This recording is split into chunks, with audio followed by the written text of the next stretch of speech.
Sol quixo acompañar na última xornada da Festa do Boi en Allariz. Tras o xantar á sombra dos gremios, os pasarrúas das incombustibles charangas, achicorias, Ugarri e cespereiras acabaron por espertar a unha vila entregada á súa historia. O momento máis agardado chegou coa última saída dos bois polo casco histórico.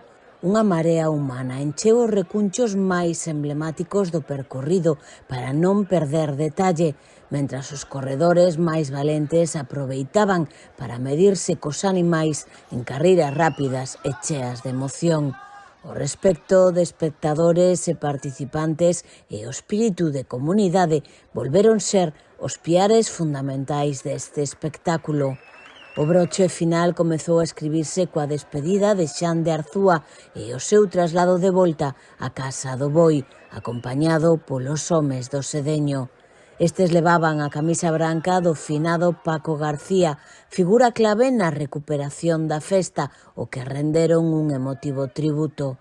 Tras a homenaxe, veciños e visitantes espremeron ata as últimas horas antes de colgar os tradicionais panos verdes. Allariz despedía así orgullosa 9 xornadas vibrantes e hoxe xa comeza a descontar os días ata volver entonar o Aí ven o Boi.